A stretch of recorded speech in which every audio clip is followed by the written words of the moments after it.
cause de ta grâce, tu veux encore parler. Depuis la nuit des temps, c'est des hommes que tu utilises. Tu témoignes ton amour au moindre de tes coupes que tu veux bien utiliser.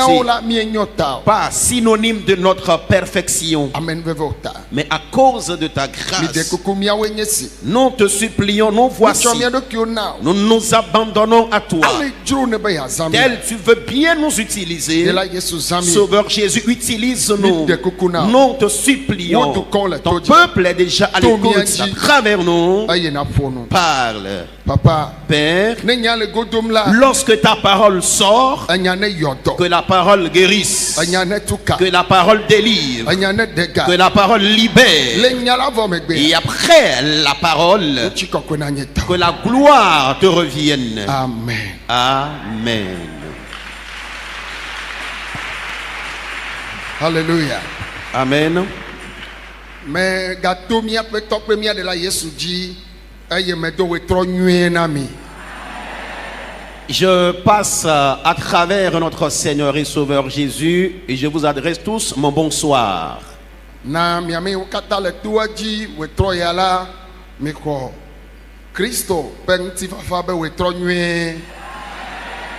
À vous tous qui êtes dans le camp de prière ce soir, recevez mon bonsoir en Christ Jésus.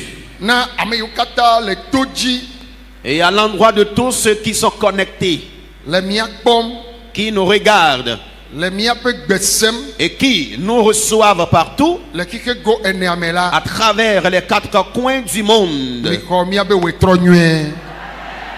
recevez à divers niveaux notre bonsoir. C'est une grande joie pour moi. Amen. Que Dieu m'ait amené ici et Dieu t'ait également amené ici. Afin qu'ensemble nous puissions passer un moment de prière. Ce lieu est un camp de prière. Quand tu te rends à l'hôpital et tu as dépensé de l'argent sans la guérison, et tu as fourni pas mal d'efforts pour trouver la solution au problème de ta vie, sans l'avoir lorsque tu viens dans le camp ici, les gens rendent témoignage. Amen. Je déclare que tu auras un plus grand témoignage. Ton témoignage sera plus vivant. Plusieurs ont leurs pieds dans ce camp et qui traversent des épreuves.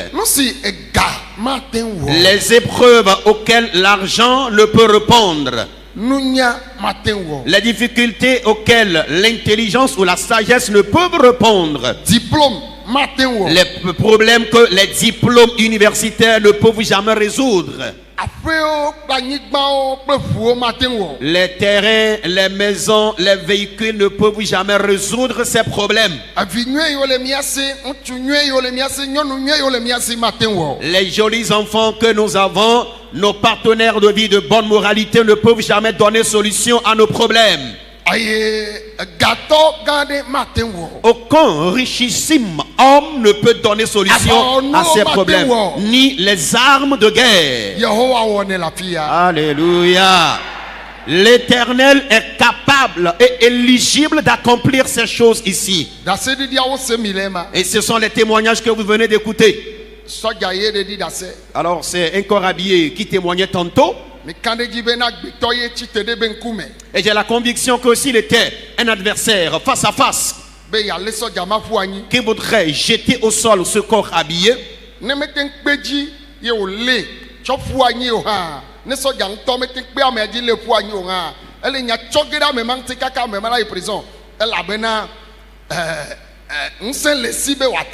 voilà, si ce soldat n'arrive pas à jeter, à terrasser son adversaire qui l'attaque physiquement, il l'amènera loin afin que celui-ci soit emprisonné parce qu'il peut le faire.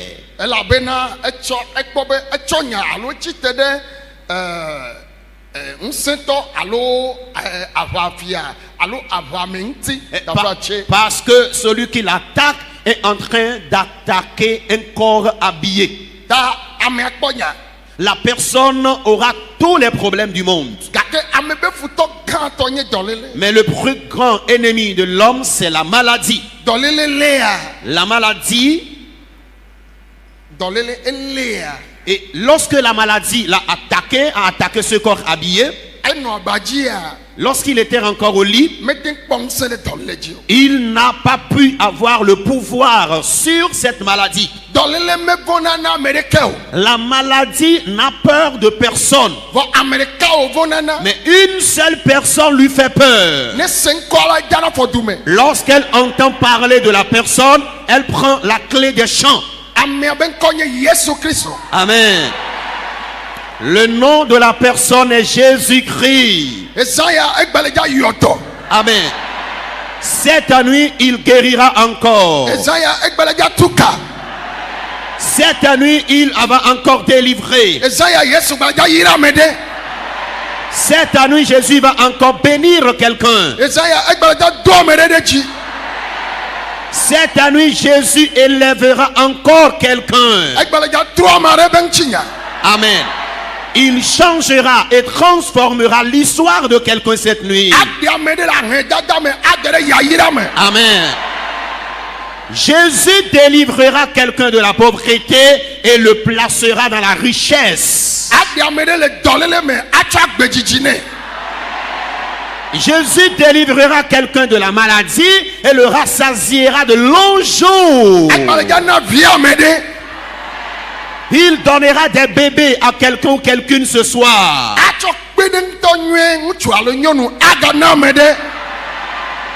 Il donnera un bon ou une bonne partenaire de vie à quelqu'une ou quelqu'un. Amen. Là où les gens ont échoué lamentablement, quand tu seras au même lieu, les voies s'ouvriront largement devant toi. Si tu es dans ce camp, alléluia, amen. Tu es venu à un lieu de refuge puissant. Il l'a fait aux gens. S'il te plaît, déclare, il fera ma part également. Jésus fera ma part aussi. Troisième déclaration. Jésus fera ma part aussi.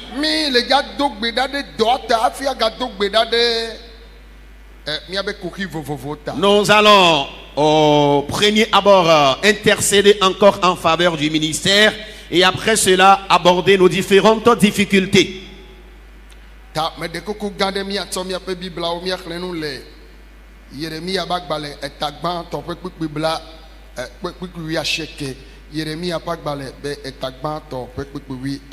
Nous allons lire dans le livre du prophète Jérémie, chapitre 1er, verset 19.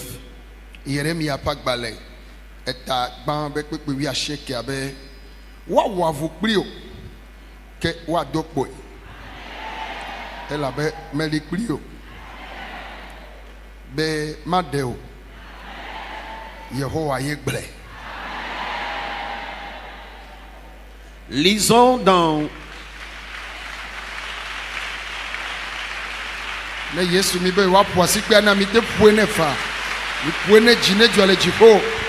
acclamez fortement le Seigneur afin qu'il soit content au ciel. Alléluia, alléluia. Amen. Yes. Le livre du prophète Jérémie, chapitre 1er, verset 19. Ils te feront la guerre, mais ils ne te vaincront pas, car je suis avec toi pour te délivrer, dit l'Éternel. Amen. Amen. Alléluia. Amen. Alors, qui est-ce qui tient ces propos? Et à qui s'adresse la personne? Parfois,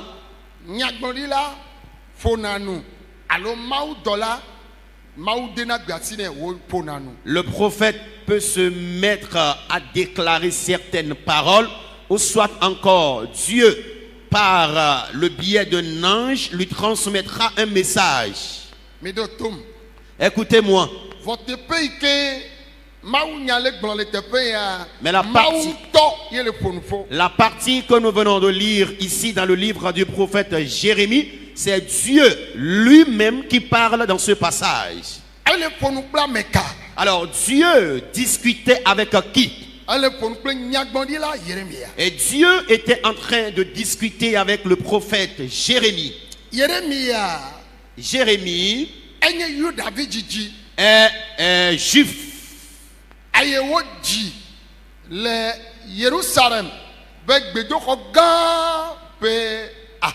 Alors Jérémie est né non loin du grand temple de Jérusalem. Et Jérémie est issu de la famille des souverains sacrificateurs. Il existe les sacrificateurs, les lévites, les souverains sacrificateurs et les prophètes.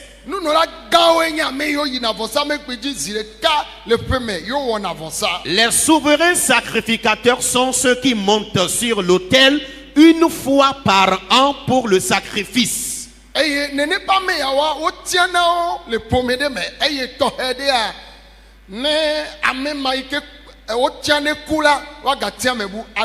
Alors, ces genres de personnes sont souvent choisis, sélectionnés dans une famille. Et après le décès de cette personne, on pourra encore choisir d'autres personnes.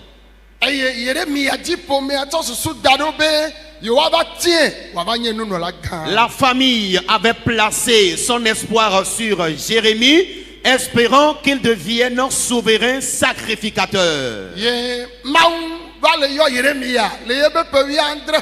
Et Dieu a appelé Jérémie pendant qu'il avait encore 17 ans. Et Dieu a voulu se servir de lui comme prophète. Et Jérémie ne sera plus souverain sacrificateur comme ce que pensait la famille. Il s'est passé donc quelque chose. Lorsque Dieu appelait Jérémie, Jérémie a dit: Éternel, je suis petit enfant. Je ne suis pas âgé. Et je n'ai pas l'art oratoire. Et Dieu lui a dit: Jérémie, avant que tu ne sois formé au sein de ta mère, je t'ai établi prophète. Je t'ai établi prophète. Je t'ai créé prophète. Ce qu'on doit devenir ici-bas, nous ne le devenons pas sur la terre brusquement lorsque nous apparaîtrons. Au moment où nous étions encore fœtus au sein de nos mamans, et Dieu avait planifié un projet pour ta vie.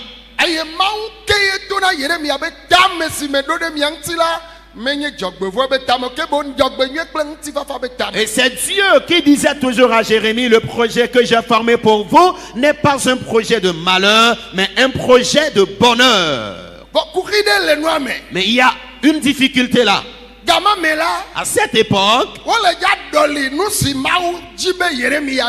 les gens voulaient échanger le projet que Dieu avait formé sur la vie de Jérémie.